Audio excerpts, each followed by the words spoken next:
নমস্কাৰ দৰ্শকসকল, মই বিকিৰণ বৰুৱা আপোনালোকক ৰিচাইক্লিং আৰ্মি ইণ্টাৰভিউলৈ স্বাগতম জনালোঁ। আজি আমি আলোচনা কৰিম আমি কেনেদৰে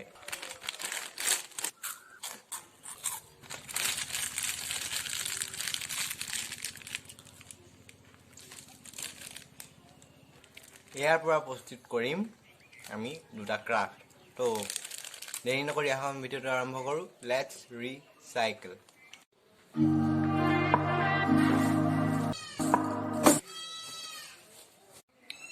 তো ইয়াৰ বাবে আমাৰ প্ৰয়োজন হ'ব black art paper,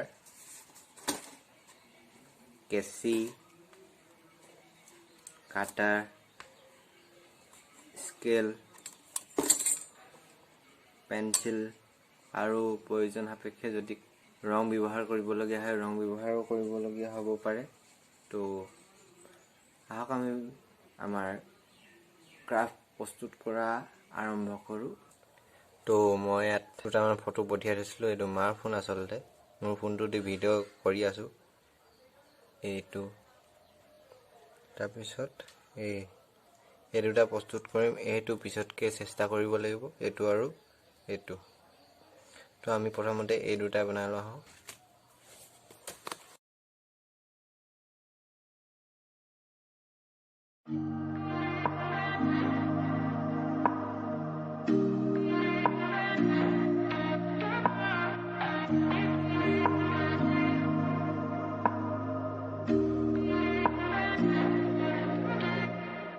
No place I'd rather be than here with you.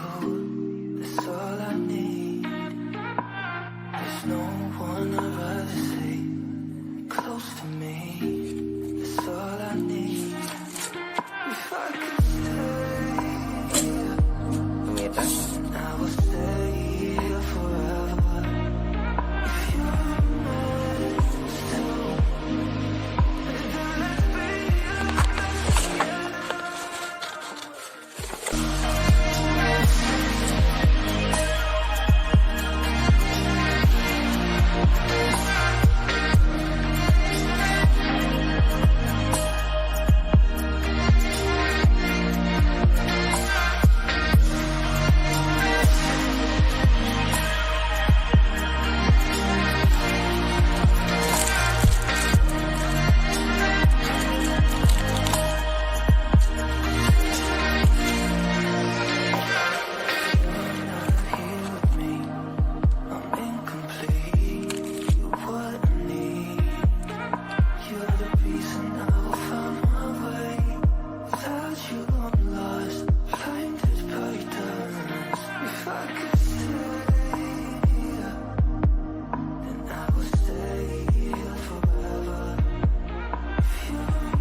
এই কৰোণাটো একেধৰণে প্ৰস্তুত কৰিলোঁ।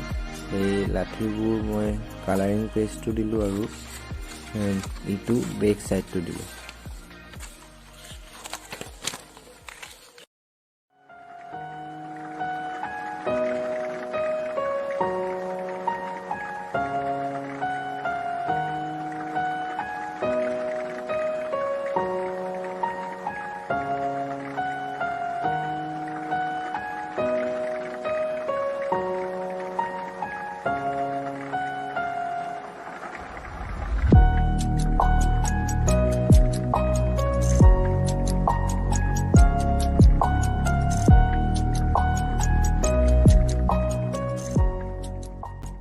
সুমিলা ৰংহাম্পী এজনী 12 পৰা 13 বছৰীয়া এজনী ছোৱালী। তাইক ইমান নৃশংসভাৱে হত্যা কৰিলে আৰু তাই জ্বলাই দিলে। যিয়ে এই কামটো কৰিছে তেওঁলোকক কঠোৰতকৈ কঠোৰ শাস্তি প্ৰদান কৰিবলৈ মই অনুৰোধ জনালোঁ। লগতে যিহেতু এতিয়া কৰোণা হৈছে, সকলোৱে চেৰিটি ষ্ট্ৰীম কৰি আছে, তেওঁলোকক মই সহায় কৰিবলৈ অনুৰোধ জনালোঁ সকলোকে।